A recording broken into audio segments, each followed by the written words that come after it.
right. Well, shalom and namaste to everybody. We're thankful to get an opportunity to yet again look. There's, as I've said many times, I guess, there's so much going on, and some of it is, to a large extent, seems to be so foreign. It really is sad. It is a travesty at the quantity of people who will not be able to make the transitions that are coming, and the universe has all of this under control. So I would say whatever and however this thing ends up looking is going to be wonderful, for lack of better ways. But the getting to that place, because we have multiple things that are really kind of going on in the spirit realm right now. We have the things that are coming, the things that have been prophesied. We're in a really, really super active time. 2026 is supposed to have lots of significant things, and 2027 is going to bring an end to the structures that are changing. It's getting leaked out, much of the stuff about what Egypt actually was and what the Giza pyramids are, and the lies and the deception that have been put, and the things that they've hidden there. And though the universe gave us information, it has been, to most people, has been hidden. But I don't know that it is hidden, but it really is almost more just people really don't care, so they don't look for anything. And so, as sad as that is, it is a reality. We typically like to live in our life of how much money we can make, and so we can buy all the things that we want, and what might happen to us spiritually we're not all that concerned about in many ways. And so I don't say that everybody is that way, but there certainly is a large preponderance of people that are. We're living in a kind of a crazy time right now, because there are, at least that I've seen, there are at least kind of four major factions of spiritual entities that are functioning and unfortunately, if you really look into the reality of this, it's going to be really hard for those people to overcome the false teachings that they've had.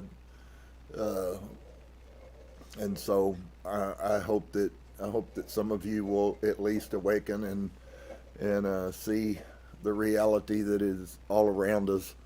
Many won't. Many will hear, but few will hear. And so it gets quite heavy when you see how quickly people can be taken away. And so on the other side, there's really not a lot you can do about it. So we have to become conscious of those things. We have to recognize that those things are certainly going to happen, but then we have to also continue to focus on the inside of us, because inevitably that's going to be what determines everything. So I hope you guys are learning something. I hope that some of you are having some true spiritual experiences. Some people are in rebellion, and this is the most horrible thing that they've ever heard. But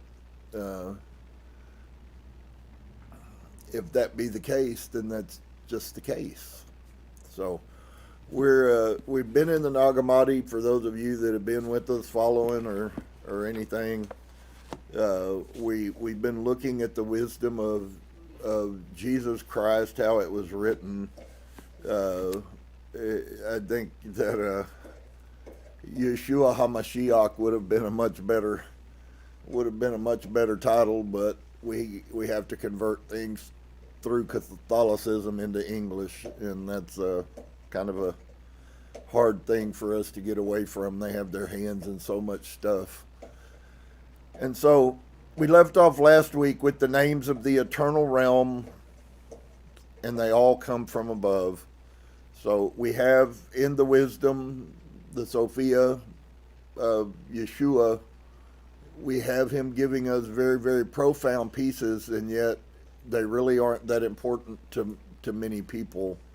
Understanding that everything that has been taught has been a lie is one revelation. Maybe there are people who think that maybe it's not all true, and that I think that oftentimes land people in about the same situation, because all of the principles were set to encapsulate you, to hold you, to keep you in a place where you couldn't function. And Yeshua talks some about that today. He does bring in the archons. Oftentimes the archons are alluded to, and if you don't know what's being said, then you really don't understand what's going on. But there were created forces that were given free reign and free authority over this planet. And they are real, they do exist, they're affecting you every single day, whether you have any knowledge of it or not. I get people that look at me with the silliest, blankest stares when I say things, and they don't have a clue about their behavior or why they're having their behaviors or any of that. And it's really sad, because the truth is there for those who care enough to find it. And if you don't care enough to find it, then you probably won't. So he talks in the names of the eternal realms. He says all the names came from the original source. That is, the one who united with thought. And at once powers appeared called gods. And so if you have been of the belief system that there is one God, it's really sad, because even the Jewish God Yahweh, unless they can find some way to tie him with Yaldabaoth, then much of that doctrine was robbed. It's not true. It's not in context. And so he has a totally different picture about creation. He has a totally different picture about what is above on the other side of the veil. We have a picture that there's one God, and many of you have your own mindgasm picture of what that entails. You constantly pray to him, and nothing happens, on and on and on and on, of the exposure of the lies that you have been programmed with. And so Yeshua is not under that. He knows what the truth is. And so he says to us, this is the one who united with thought. Remember, everything is mind, and everything comes out of thought. That's why the connotations of thoughtless people is so huge. And at once powers appeared. And I've said this, and I'm going to say it again. There are some very strong principles that Yeshua and other disciples taught, and they have to do with, I guess, action, and I would say more of a manifestation of action. And this is one of those statements. If you look at that, he says that this is the one who you united with thought, and at once powers appeared. Well, that verbiage that he uses right there doesn't give a connotation of there being a waiting for a manifestation. And so that the sheer thought of fact of thought created something instantaneously. And it's very common, and it is, I mean, we're on the way early edges of divine truth. And so we're not we're not even to the point of knowing that we can practice, much less to do it consciously. The creative force that lives within inside of us. And so, and at once powers appeared, and these powers that appeared because of a thought. Now stop and think about that every day.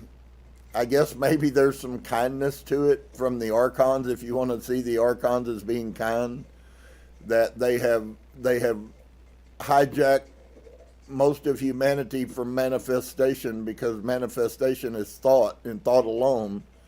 And they know, could you imagine what the world would look like if everyone's thoughts were immediately manifesting? Can you imagine, if you think this earth is chaos now, you can't imagine in this society what it would look like if everybody's thought manifested instantaneously. And there have been many ancients that lived this. Many have written about it. You can find all kinds of sources.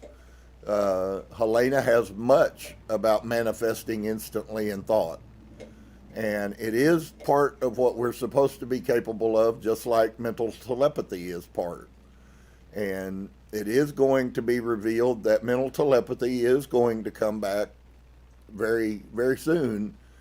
And people are already starting to do that, of sending thoughts and having somebody pick the phone up and call them and say, hey, what about this? And so it is manifesting. And at once powers appeared from a thought, and they called those gods. So from their wisdom, the gods of gods revealed gods. And so I think one of the pieces that we need to look at, because it changes the total cosmology of somebody who was raised up in Christianity. When you cry out to a God that you know nothing about, how do you know which God you're calling to? Most of you, the only interaction with the spirit realm you have is with the archons. And I tell people that there are ways out there that you're capable of finding to stop the archons from grabbing you, and they just mindlessly go on and live just like they have been. No desire, no concern that maybe this is true. And so they'll continue on. They learn a little bit, they do nothing with it, and they just continue on. And so from their wisdom, the gods of gods revealed gods. So now we have 3 layers of gods already, and we're in one sentence of gods. So there's not just a God, there's lots of gods. And from their wisdom, the gods revealed lords. So now we have a whole nother level of supreme deities, spiritual deities that were created by other supreme spiritual deities of a higher order, because whoever creates, the one is lesser than the one who created. And so the gods revealed lords, and from their thoughts, the lords of lords revealed lords. So now we're 6 layers high of beings, friends, and we haven't read 2 sentences. This is Yahusha speaking. Is it something that should be pertinent to you or be valuable to you? Only you can decide that. But there are these thoughts, and the Lord of Lords revealed lords, and from their power, the lords revealed archangels. And so you have to admit that they worked really hard to wipe out these whole sects of millions of created spiritual beings that are very powerful, and they totally wiped them out between God, Jesus, and angels. And that's the residual that you get. And so from their power, the Lord revealed archangels, and from their words, the archangels revealed angels. So the archangels were created by these lords, and it was the archangels. You know some of the names, Michael and Gabriel, but it doesn't specifically tell us that the archangels that we learned about in the Bible are the only ones of those. So it is, I would say, is more likely that there is very much a hierarchy of what you would call archangel beings. They're very powerful, they're very dominant, and then they created workers for themselves, which are called angels. There's myriads of them, there's billions of them, and they exist everywhere. And when and if, I will say when, when people begin to truly awaken, which is really the preeminent thing that must happen. And unfortunately, that is really a mouthful. When that happens, we will begin to recognize things that we never really imagined that are all around us all the time. They don't interact with us very often because they're not allowed by universal law to affect our thought process, our sovereignty, because we are sovereign beings. And so you can look at some of these pieces and you can say, well, this person's life is like this person's life is because this person wants that life. And they'll tell you that that's not the truth, and I certainly have had this, and I am certainly a seeker for greater understanding,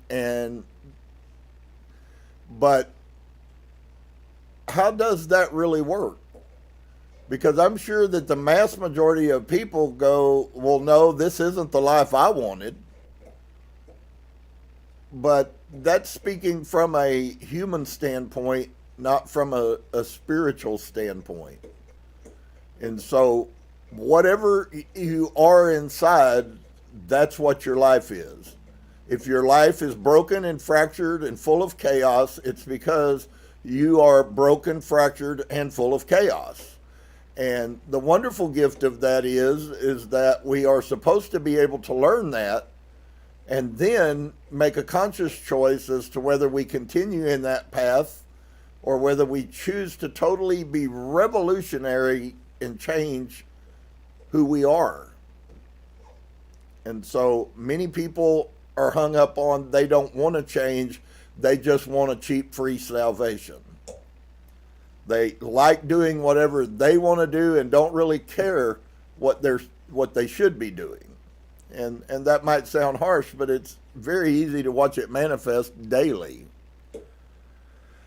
And so they were created from the archangels, from the words, and I think it's very significant. A little piece that I'd like to share with you today, I've been recognizing, and the universe keeps bringing up very pertinent things one by one by one. I have thoughts and then something comes. I guess that's a form of manifestation. You could call it a synchronicity, but it's still the universe giving what is necessary.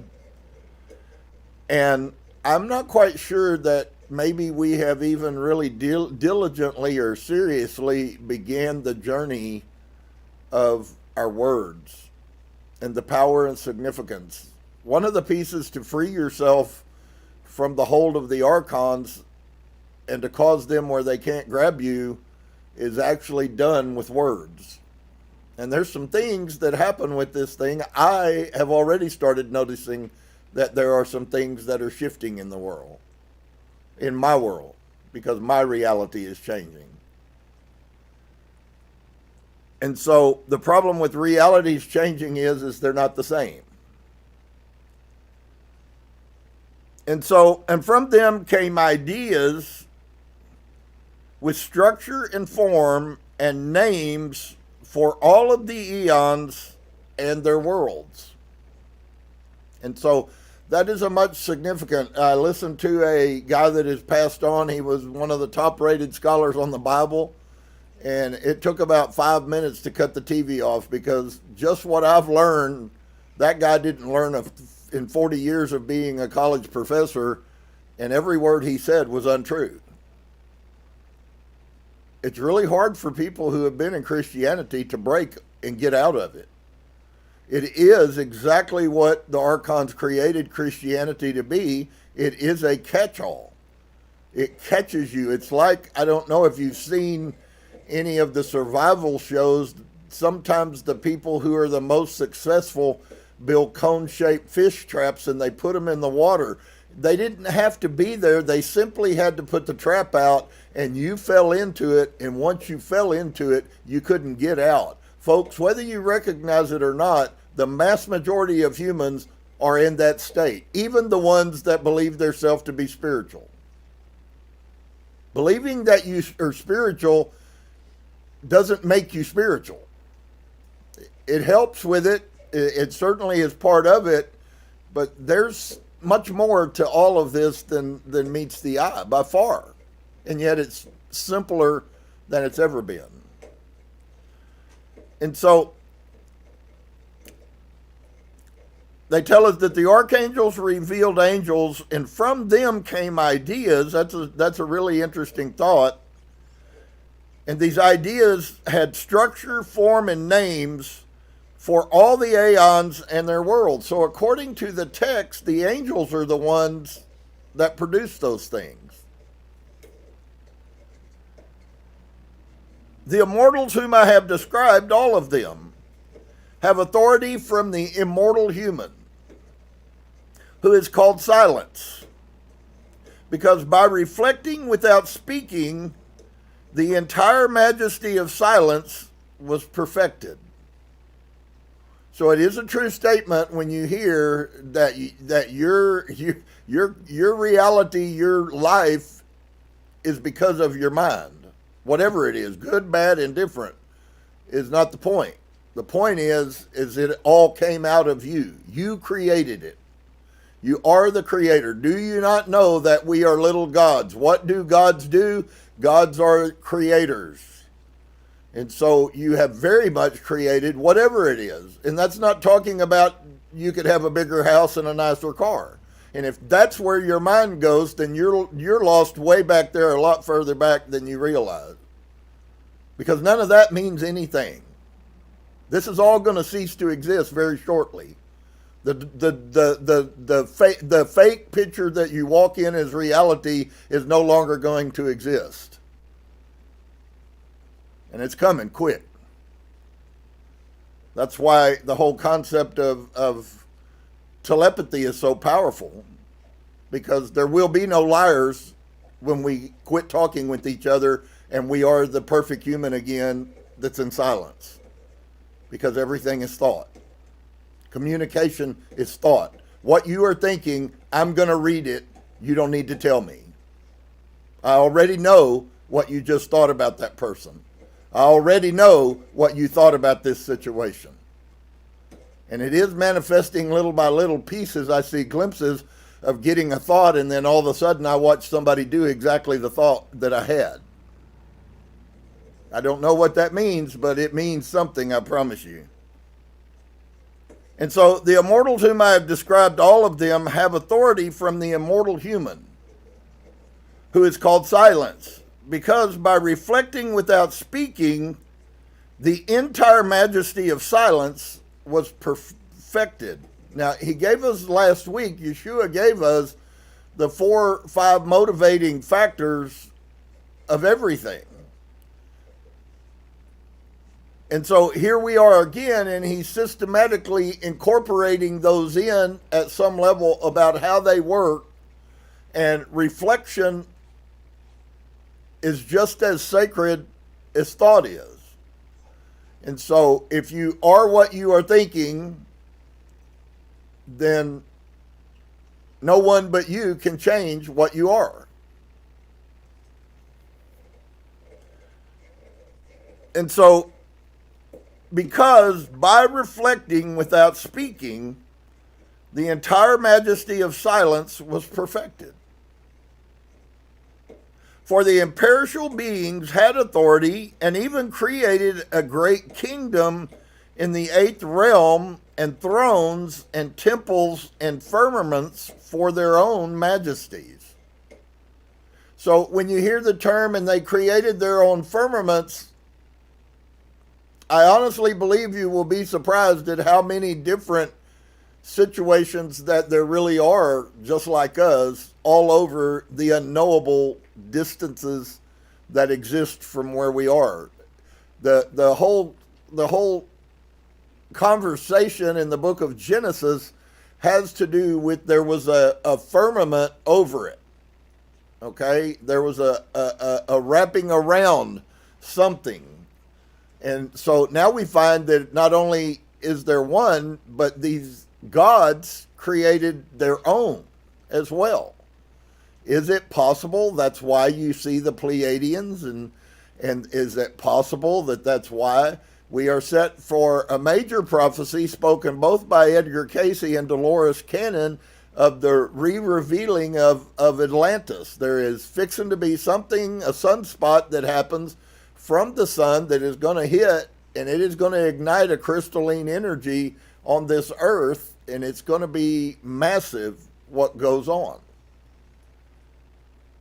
And so, for the imperishable beings had authority, and each created a great kingdom in the eighth realm, and thrones and temples and firmaments for their own majesties. So we don't even know exactly how many of these aeons there are, but each one of them has their own totally complete realm. And God isn't a single ruler that rules over this cosmos. He is a ruler that rules over all cosmoses. And there is probably, according to our estimation, no limit to them. And all of these came to be by the will of the mother of all. And so the eternal realms are completed, Yeshua says. Then the holy apostles said to him, Master, Savior, tell us about those who are in the eternal realms, for we must ask about them. And the perfect Savior said, whatever you ask, I will tell. Well, I'm not going to withhold anything from you. And these beings created hosts of angels and myriads without numbers to serve and to glorify them. So each aeon created his own world, if you would, his own cosmos, if you would. And there are many of them. To serve and to glorify them. They created virgin spirits, plural, ineffable and unchangeable lights, and they are free of sickness and weakness. There is will, and they come to be at once. And so with this concept that I believe is being brought to me, the process of creation is almost more controlled by the will of the person. That is to say, it's a very significant piece that goes with thought. And already, if you notice, twice today he's used that word will in reference to the creative power. And so all of these things came to be by the will of the mother of all. So in other words, she willed that it happened, and because she willed that it happened, she had already had thought of it happening, it happens. And so in my journey, my question is how, I'm a very pragmatic person. I want the best, and I want to know how to make it. And so I see in these things that little by little pieces are being given for those that are awake to take the truths and then figure out how to get that to work in their life, which is exactly what the process is supposed to be about. And so the holy apostles said to him, tell us. I love these things because we get from him that these people that had been with him for 3.5 years, give or take whatever amount of time, have the same questions. So it's obvious he was working in doing, but he was not sharing the reality of this. And so the perfect Savior says, whatever you ask, I shall tell you. These beings created hosts of angels, myriads without number, to serve and to glorify them. They created virgin spirits, ineffable and unchangeable lights, and they are free of sickness and weakness. There is will, and they come to be at once. And so I wanted you to see those two places there. The mother of all has will, and now we have these beings that are functioning in will, and that is a note to us. That is noteworthy for sure. Thus, the eternal realms were completed quickly, with the heavens and the firmaments and the glory of the immortal human and his companion Sophia. This is where every realm and the world and those that were to follow got their ideas for their creation of patterns in the heavens of chaos and their worlds. So dig what he just said to you. Unfortunately for you, God did not create the world. He did not create anything on that level. Yeshua just told you that all of these aeons have created their own worlds, plural, many worlds. And the immortal human reigns supreme in that. The Father, not the forefather. And so, this is where every realm and the world and those that were to follow got their ideas for their creation of patterns in the heavens of chaos and their worlds. All natures, beginning with the revelation of chaos, are in the light that shines with no shadow,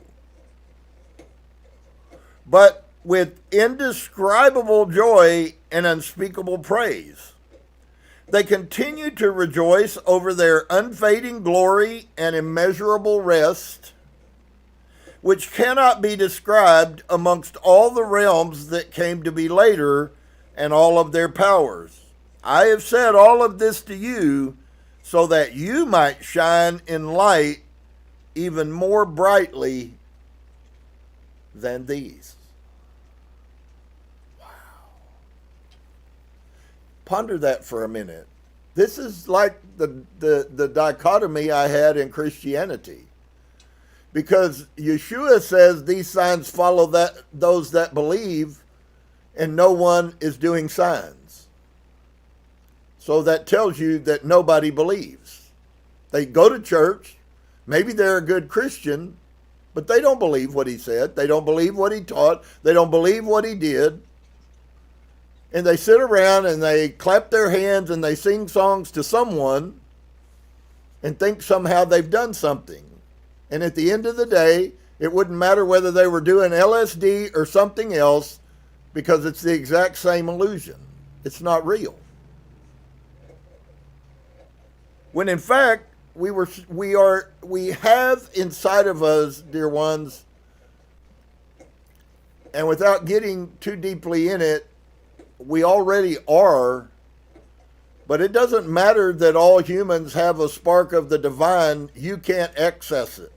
You are trying to remember is supposed to be the journey of what you are, but there's just as much that was lost as remembering what the journey was to bring you to the place of accessing it. So it's good for somebody to tell you to awaken. It doesn't help you a bit. In fact, I know of at least a half a dozen teachings about this whole nonsense concept of awakening, and they're all wrong. None of them are necessary. All of this stuff that is being done with all of these woo-woo people and all of this spiritual stuff that's pervading our world, and to a large extent, most of it doesn't do anything to help you. It leads you on another rabbit trail that goes nowhere. And that's why people need to see things They need to convince themselves that something really is happening. And I'll talk more about that later, because to be quite honest with you, if you can get somebody to convince you of something happening, then it's not. And so Mary said to him, Mary Magdala said to him, Holy Master, where did your disciples come from? And where are they going? And what should they do here? See, Mary, once again, is so crazy for all the things that we were brainwashed in. Guys, Mary is the preeminent mind. I'm starting to form, the more that I read, Mary is the Sophia of Yeshua, as Sophia is to the Father. She is his first thought. She is the one who gets it even when nobody else does.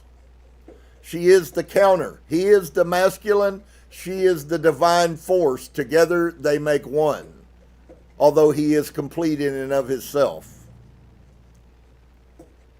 And so, where did your disciples come from? Where are they going? And what should they do here? Well, I think that's very valid for all of us. She kind of cut right through the chase. Because if you are a seeker of truth, you probably in some form already ask yourself these questions. I know I have oftentimes before I ever read this.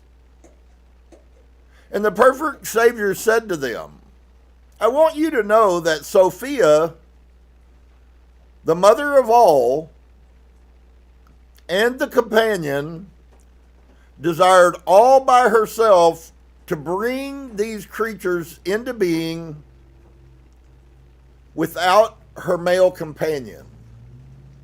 And I hate to tell you that, but you get the picture with Sophia that feminism started with her. She wanted to be the creator without having to have a man. If you've ever had a woman tell you, I don't need you, you'll know exactly what's being said. And this was thousands and thousands and thousands and thousands and thousands and thousands and hundreds of thousands of years ago. And so Mother Sophia says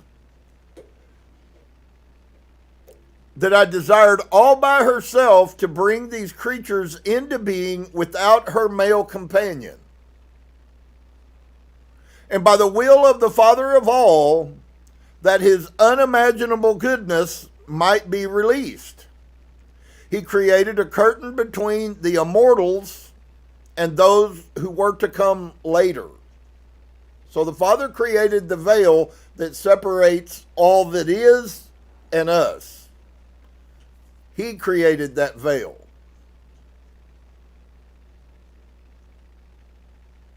So that this might follow every realm in chaos. That what is defective from the female might appear, and error might contend with her. These constituted the curtain of the Spirit. So, if you understand what he just said, the reason for the veil that separates us from the astral plane is to curtail, if you would, her behavior. And from the eternal realms above, the emanations of light, as I said before, a droplet from light and spirit came down to the lower regions of the ruler of the universe in chaos, so that the forms they shaped might appear from that droplet. This is judgment against the chief creator called Yaldabaoth, also called the Demiurge. They are one and the same. And so you see that it was a droplet of divinity that came through the veil to expose to the archons, who these workers that work with Yaldabaoth, and to expose to him that he did not have the divine spark. That's why you have it. You are assigned to the archons, whether you know it or not, of what you are and they're not. And so that droplet revealed the forms they shaped through breath as a living soul. This was withered and asleep in the ignorance of the soul. When this being was warmed by the breath of the bright light of the male, he formulated a thought, and names were given to everything in the world of chaos. So, you see in Genesis that it is just simply a statement with no real context that Adam was created. They make it appear as if that creator God was Yahweh, but in reality it was the demiurge, and he was nothing. We see in the other writings that I've shared with you that he couldn't even function. He couldn't get up. He was in ignorance. And when that droplet of divine was implanted in him, then he became divine. It's almost like how you see in science fiction movies where they have one child who has that special blood that is immune to whatever the catastrophic thing, virus or whatever, that occurred on the earth. It's the exact same principle. And that was given to Adam, and by virtue, that's why you read in the book of Genesis that Adam named everything. Here's the thing that you may never considered.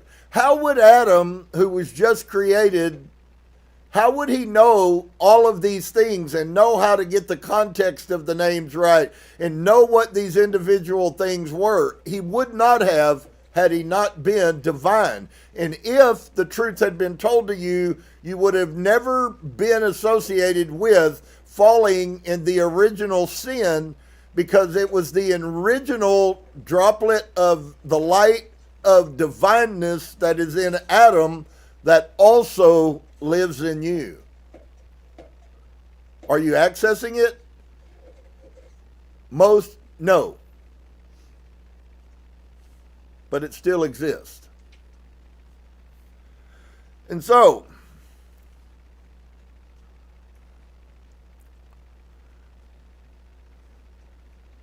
that droplet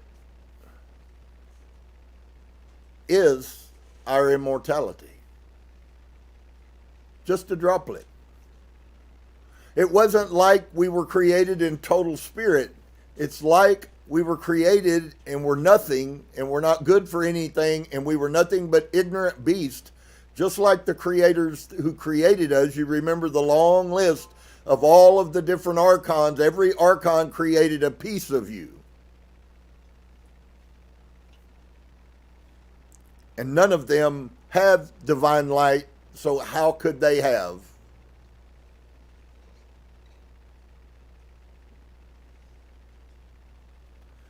And so, when this being was warmed by the breath of the bright light of the male, he formulated a thought, and names were given to everything in the world of chaos. Through the immortal one whose breath blew into him. This happened by the will of Mother Sophia, so that the immortal human might reassemble the garments there as judgments against those who are robbers. The archons, the ones that are robbing you of your energy. For many of you, when with some of the teachings, and it has everything to do with your mental situation, it has everything to do with your physical situation. All of those things are manipulated on you every single day by an archonic force that watches over to manipulate you to where they want you to be for the most production of energy. And you continue to do it with no knowledge whatsoever. That no wonder your life is hard. Your life is hard because these forces are attacking you. They don't have power over us unless we are ignorant. And most are ignorant, so they have power over most. And so this happened by the will of Mother Sophia so that the immortal human might reassemble.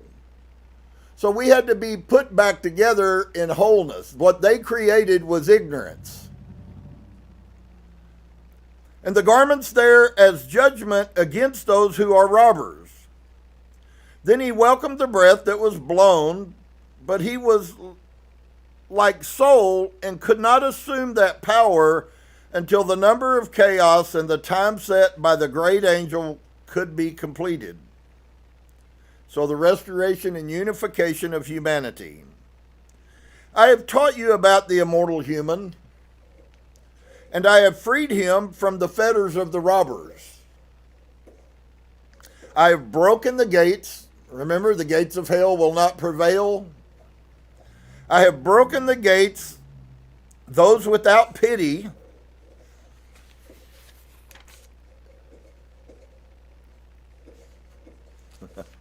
That's crazy. I have broken the gates of those without pity. Right in front of them. I have humiliated their evil intentions, and they have all been put to shame and have emerged from their ignorance. For this reason I have come here, that these may be united with spirit and breath, and two may become one as in the beginning. Then you may produce an abundance of fruit and go up to the one who is from the beginning in ineffable joy and glory and honor and grace of the Father of all. So the hold that is had has to be broken, or you can never go to the pleroma, to the monad, to the Father of all.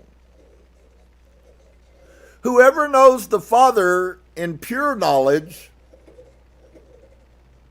and I would like to assure you that head knowledge is not pure knowledge.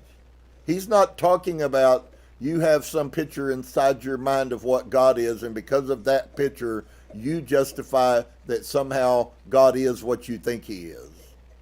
It's not what he's talking about. In fact, this is a knowledge that can't be learned. There's a lot of this, folks, that once again is being trumped over, and there's a whole lot of whitewashing, and when you wash the whitewashing off, it's still a pig underneath. For this reason, I have come here. Yeshua says, for this reason, to break these gates and to free people is why I came here. That was my sole purpose.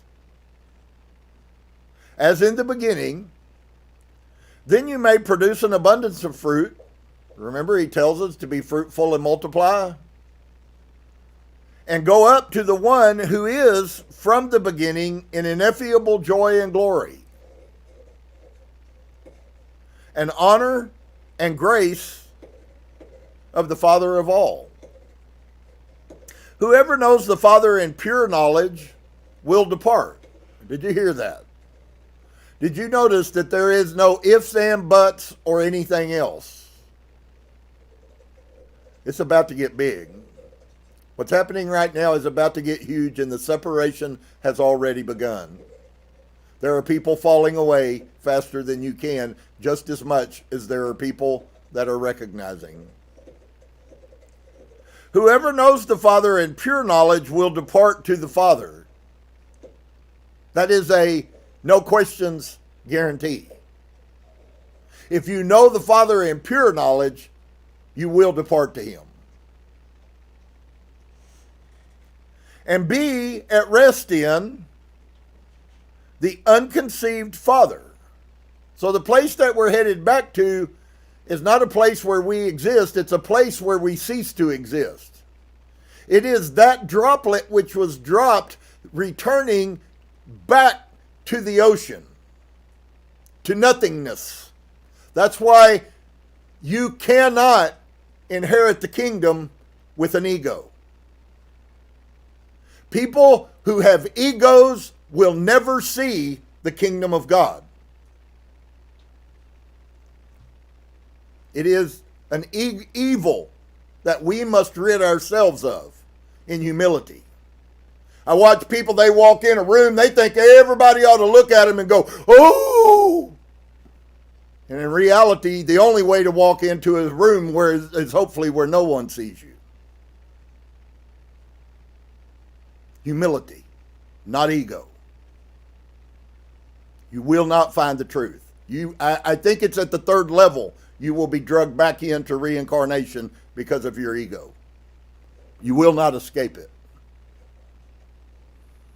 Whoever knows the Father in pure knowledge will depart. I love that. Man, it's so guaranteed. It's so sure. It's so final. To the Father, and be at rest in the unconceived Father. So you get a peace if you think about some of these things. Yeshua said that there would be no peace, and yet he then says that there are those people that should enter into the rest. Just so you know, he's talking about pieces of that right now. What does it mean? I've had 100 people ask me, well, what does it mean to enter into his rest? And of course, nobody in Christianity knows the answer to that. They only have opinions.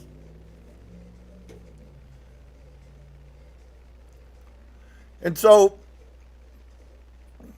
whoever knows him in a defective way will depart to what is defective. Please hear this.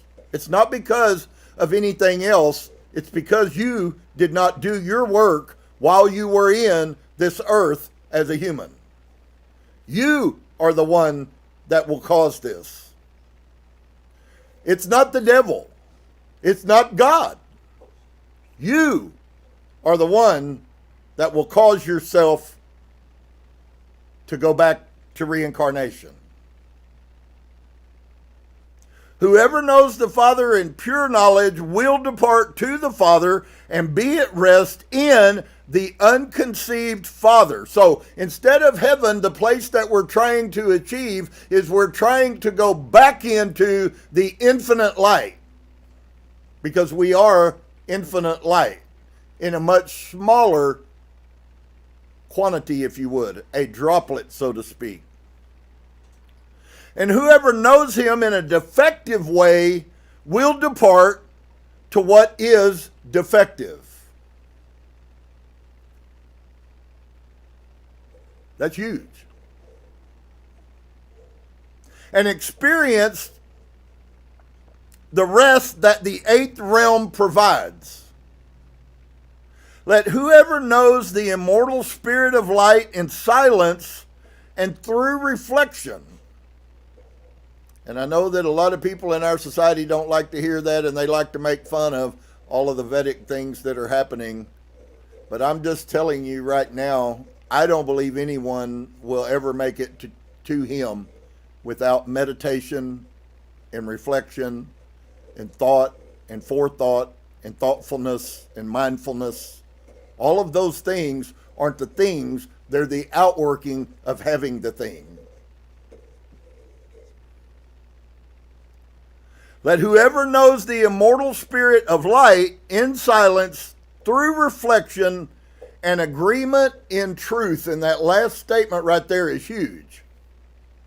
If I give you truth today and you say, I don't believe that, my opinion is that I can get to God however, and I am right, you just cast yourself in again. Simply by a word and a thought. Just exactly the way he created, by a thought and a word. So, let whoever knows the immortal spirit of light in silence, through reflection and agreement in truth. You must have the three.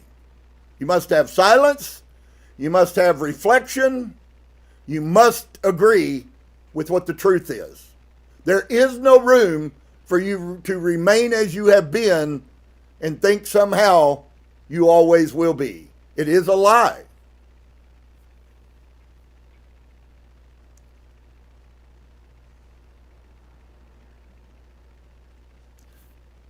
Bring me signs of the invisible one. Well, let me ask you guys a question in light of what he just said. What signs would you take to him of the invisible one?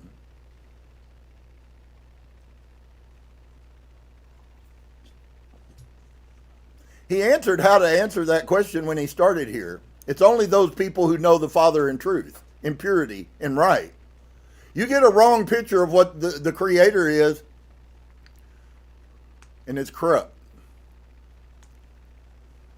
There's no way to find it, friends, unless you're willing to spend the time inside yourself to find the higher self, which is the droplet, which is the light. There is no way.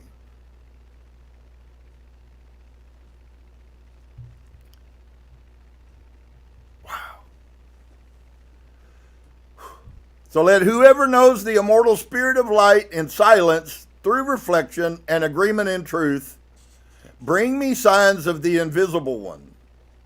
And such a person will become a light in the spirit of silence. Let whoever knows the child of humanity in knowledge and love bring me a sign of the child of humanity, so that such a person may depart to the dwelling places with those in the eighth realm. Look, I have revealed to you the name of the perfect one. All the will of the mother of holy angels, in order that the male multitude may be made complete here.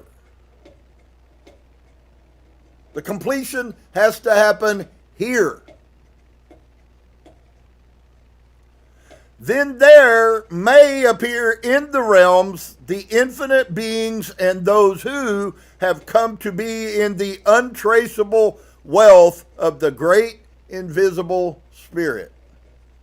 And all may receive from his goodness even the wealth of their rest, with no kingdom over it. You remember 2 or 3 weeks ago that we were from the kingdom with no king.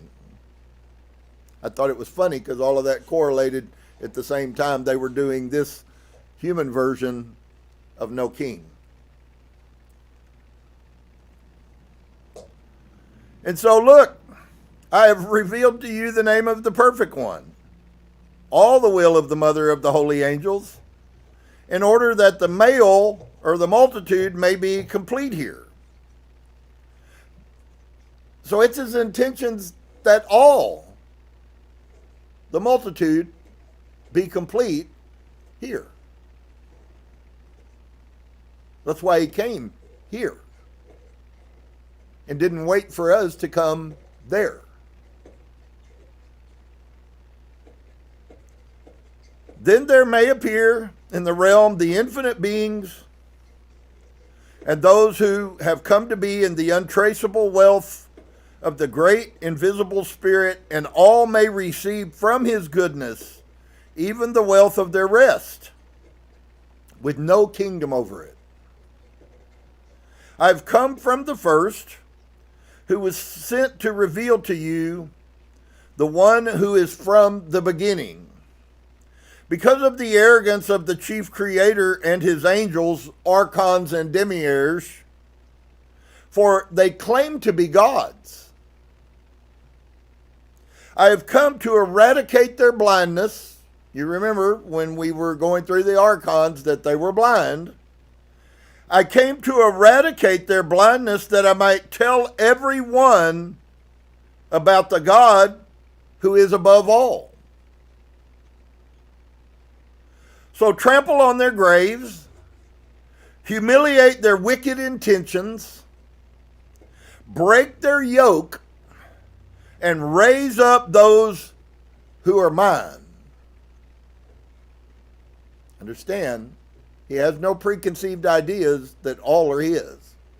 He never says that anywhere in any of the documents both in the Nag Hammadi, in the Bible, or in the other ancient documents that are starting to manifest of Yeshua's teachings in other countries. And they're always 100% the same. There are some on this earth that are mine. All are not.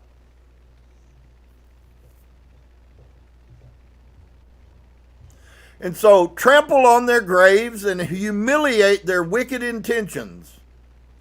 Break their yoke and raise up those who are mine. I have given you authority over everything as children of the light, to trample on their power with your feet. Wow. How many of you ever heard that version in Christianity? How many of you've heard that you got the devil under your feet and you sang that spicy little song? But folks, that's like knowing God in a wrong context. The devil's not the problem. The devil ain't going to keep you from ascending. The devil's not going to bring you back in through the Akashic record back into another reincarnation, because he doesn't exist. He was a created deity.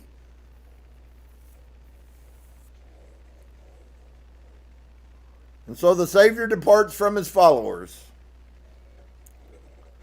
This is what the blessed Savior said, and then he disappeared from them.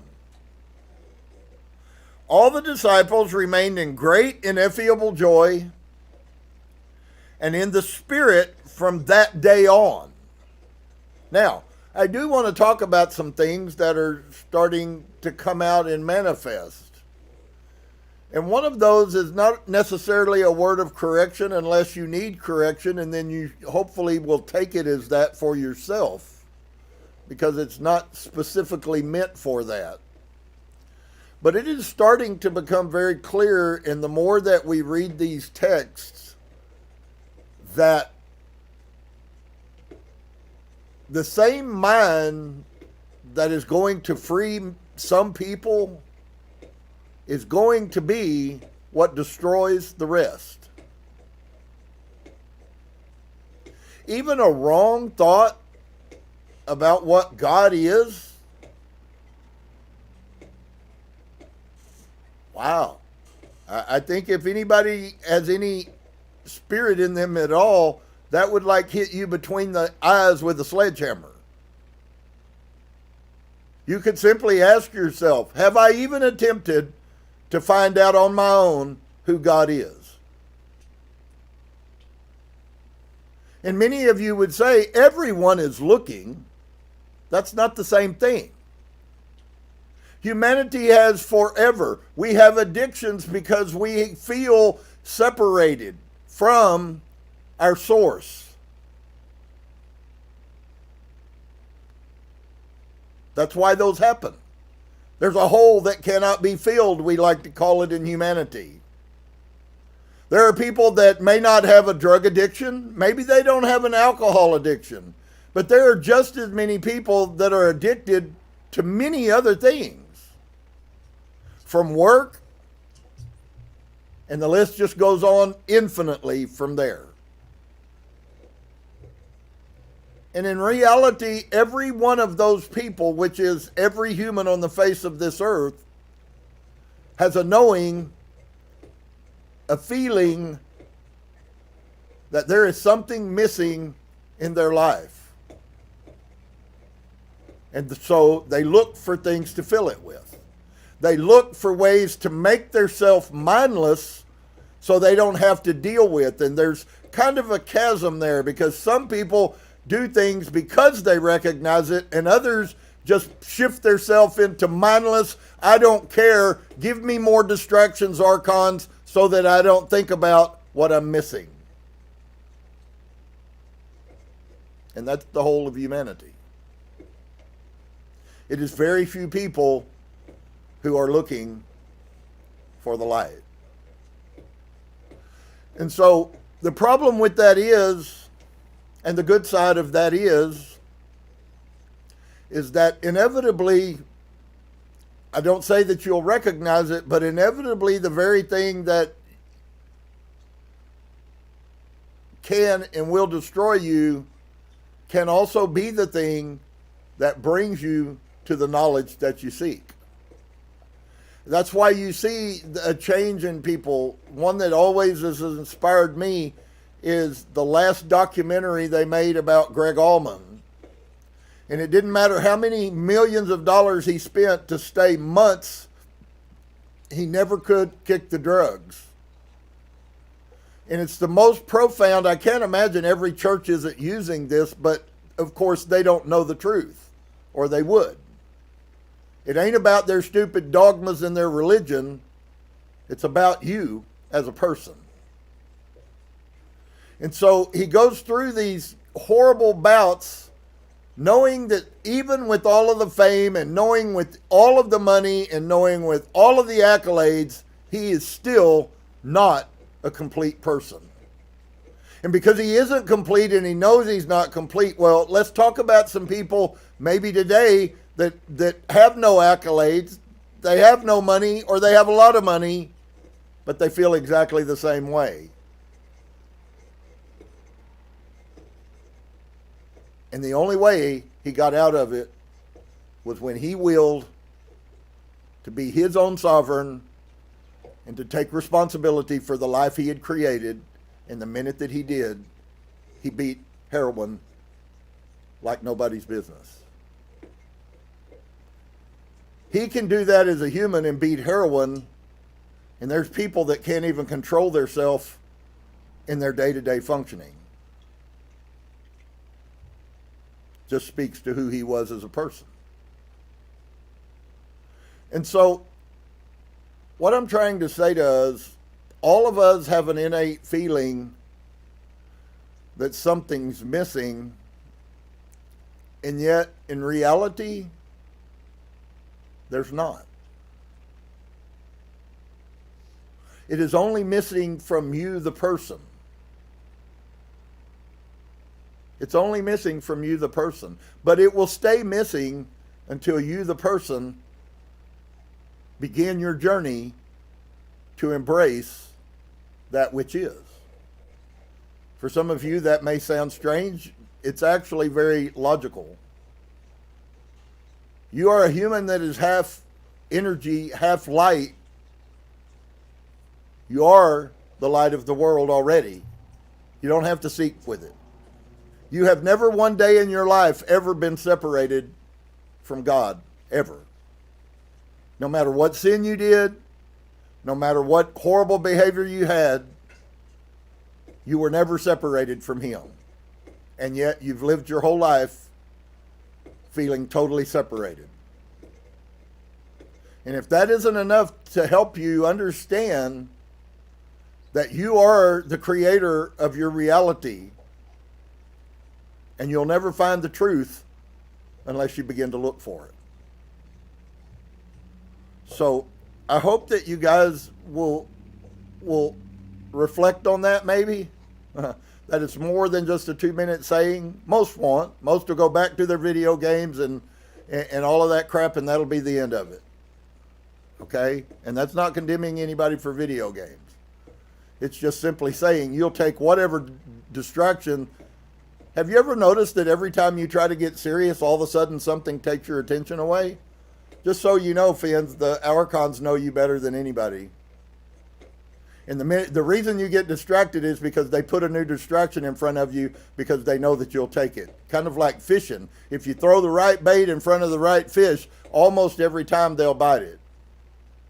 And so they just watch you and you hear a truth and you say, wow, that could really be me. And then tomorrow something will happen and you'll be off on a totally different distraction. And you'll totally forget about it. And the next day you'll be right back to where you were, focusing totally on what your mind wants to focus on. So it's really sad. I don't say it joyfully. I've just watched it happen so many times. Over and over and over and over and over and over. And I am looking, so I have been finding things that make sense as to why people are what they are. People aren't what they are because that's what they are. They are what they are because they're ignorant that they're being led around like a child with a nose ring in their nose. And while they think they're something, they actually are nothing. And so the only way to get at is to recognize you are something and that you're not nothing. And so that's part of what this awakening is coming about. The spirit shifts that are happening right now are really potent.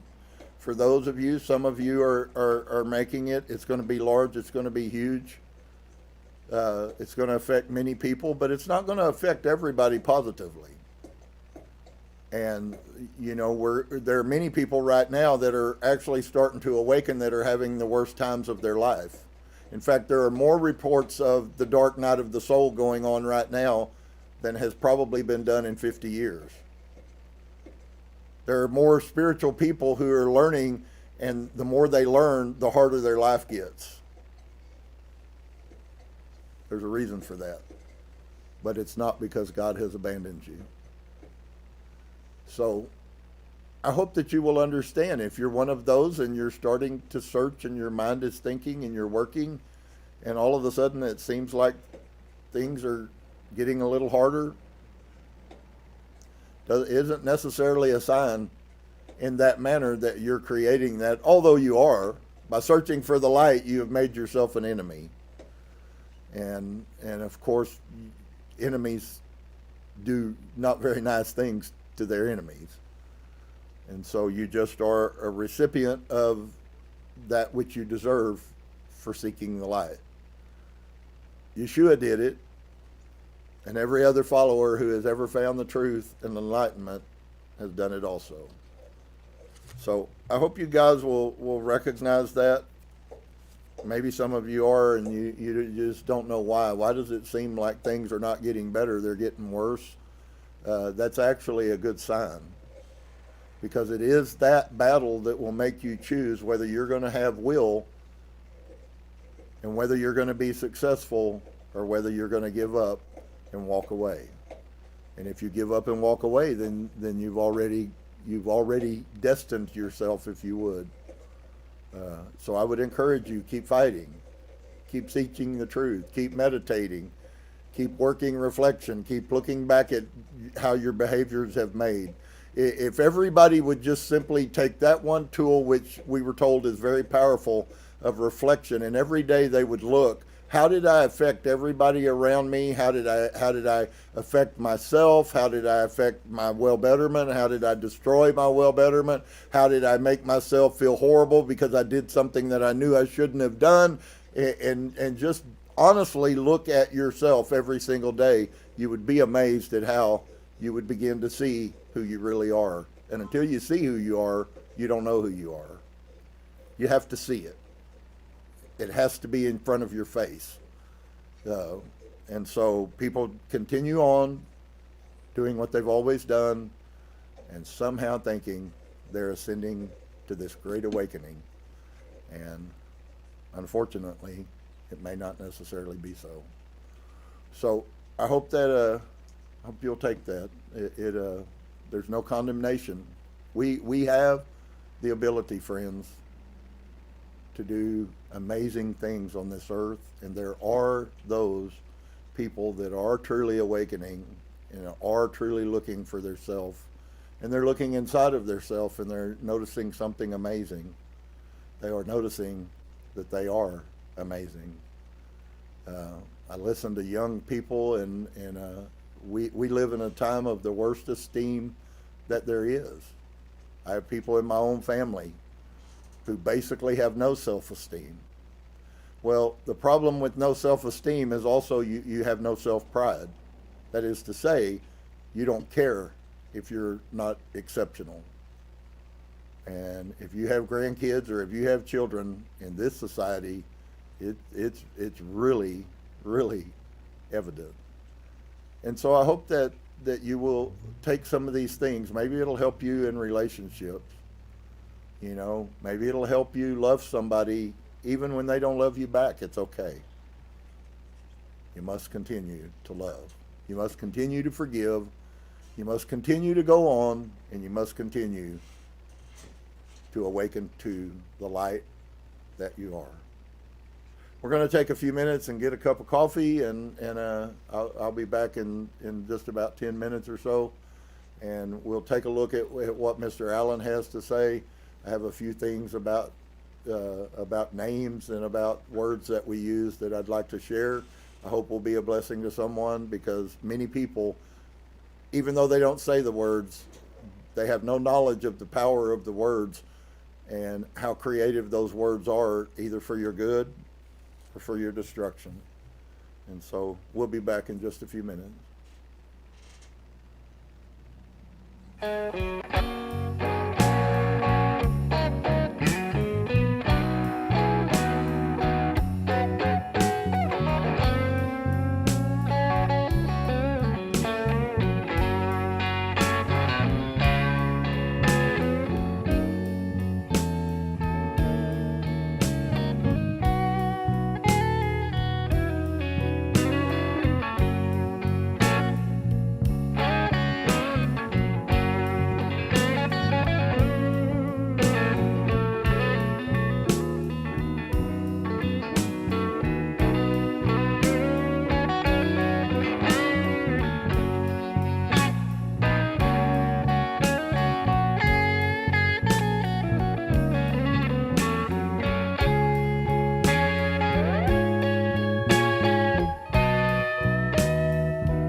All right. Well, namaste to everybody. We truly hope that you guys will be blessed. I hope you'll take some of this. There's so much, and it is very difficult if you're struggling. I certainly do constantly, because we're going from one complete total lifestyle system bubble, if you would, and this other thing isn't some fly by night thing. It actually encompasses the whole life. And so I know that we have to be on a fast track. I do believe the universe is working, and there will be people who don't have all the knowledge, and yet they do have the natural knowledge. And by that I mean that naturally they are more in alignment. And I think that there are many of those people that the universe is going to bring into the place. But on the other side of that, at best, that is simply a belief that I have. There's no proof that that is the case. There's no proof that he's going to circumvent his words. We know that the universe has cleaned itself many times on this earth. And we know now, with some of the stuff that I've found out about the knowledge that has come through the antediluvian branch of the people that lived through the flood and brought amazing stuff. We have some prophecies that are coming into pass right now. 2026 is one of the years by multiple prophets. Edgar Casey prophesied, and so did Dolores Cannon, from the spirit realm that Atlantis is going to be re-exposed in all the supernatural power stuff that went on, the energy, because we're moving from one economy to another economy, and I'm not talking about money wise, but we're going to be functioning in frequency and all kinds of things that are a lot different. And here's a piece I wanted to say with that. This mindset on one level that you can do something to do this can give a really bad illusion if you don't fully understand what's being said. We all already possess that light inside of us, but so it's not that you have to create that light. It's already there. It's that you have to push the you out of the way so that light can begin to shine. And that has to go on in between your heart and your head. And so there's really, it's really going to be quite tragic, those people that possess the spark of the divine inside of them, and yet they never find the truth, if you want to say it like that. Because I believe the truth is seeking people. I absolutely believe that's true. That's why there are so many people that have stories similar to mine. I wasn't looking for anything that religion, God, or anything else when my journey started. It came and found me. And so I think that at many levels is really often the case. So I would hope that you will take some of these words as important, and that you might begin to do some things. Maybe if you can't make yourself, and that's not right either, but that's sometimes how it feels. If you would do some of these things, you'll find inner peace and all kinds of things that have really, really, really valuable price tags to them.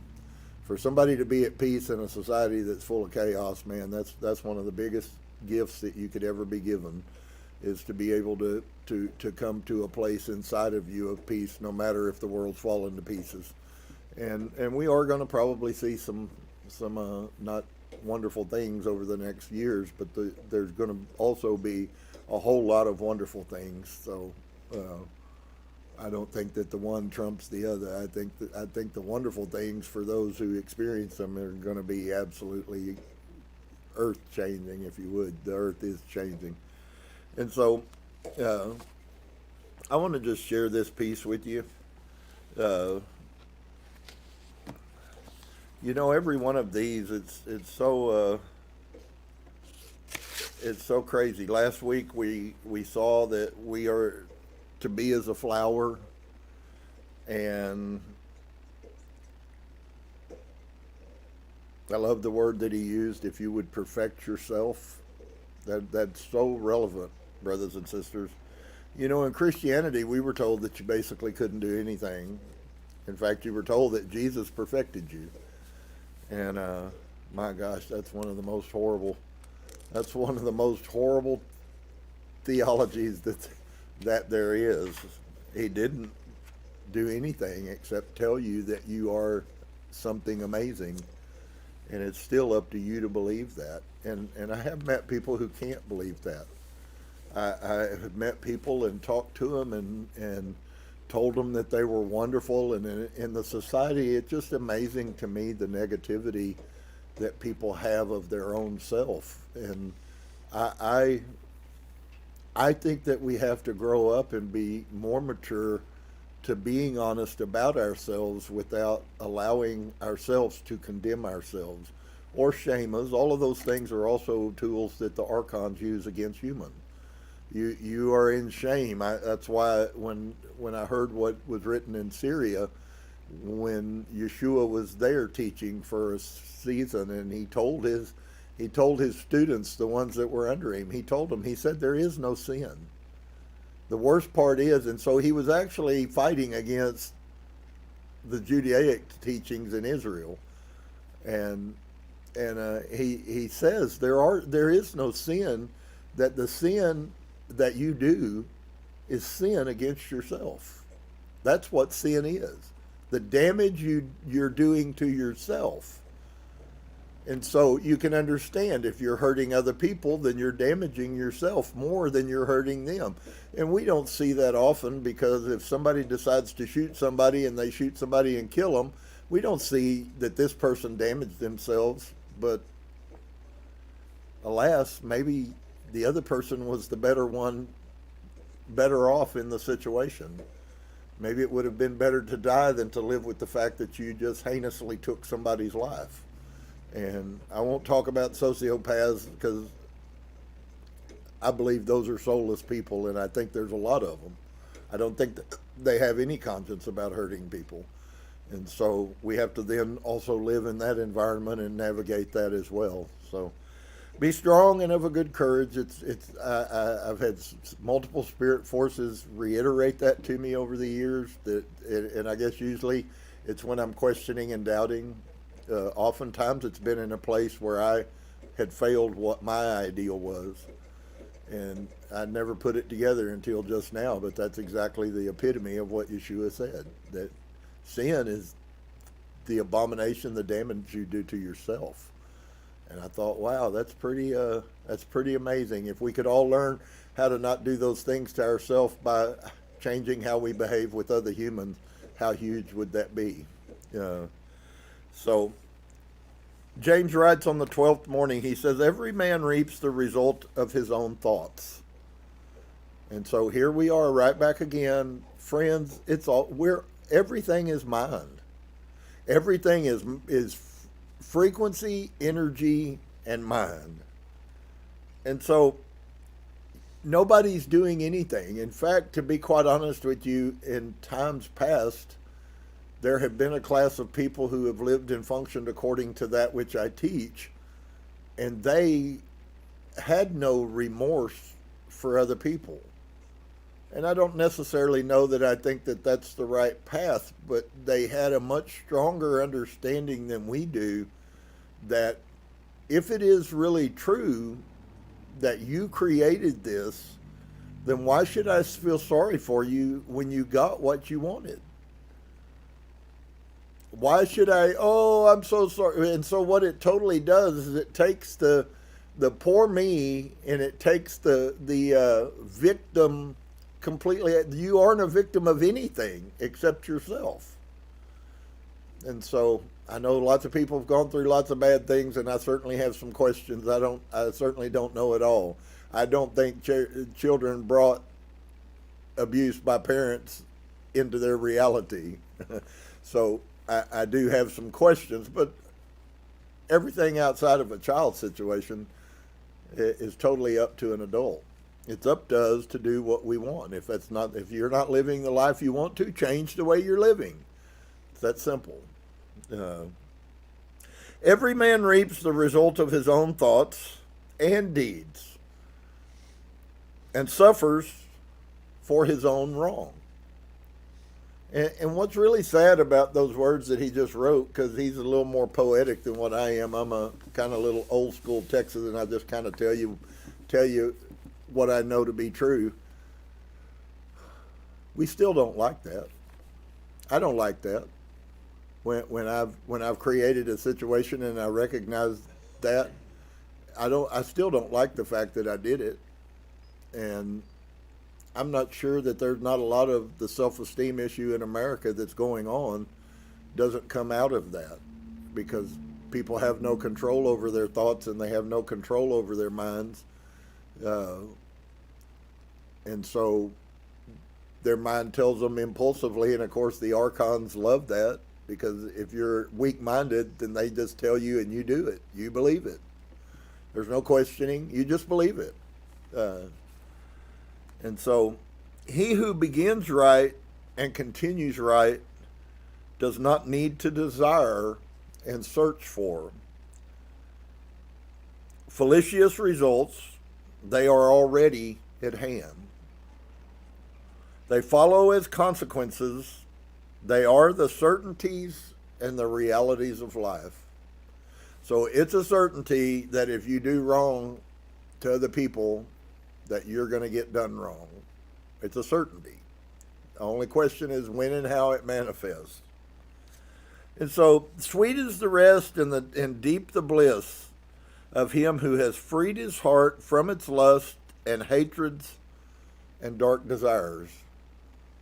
So, of course, we now know that many of you, this might be a shock, but everybody's been told that little pineal gland is the whole concept of the third eye, and there are now some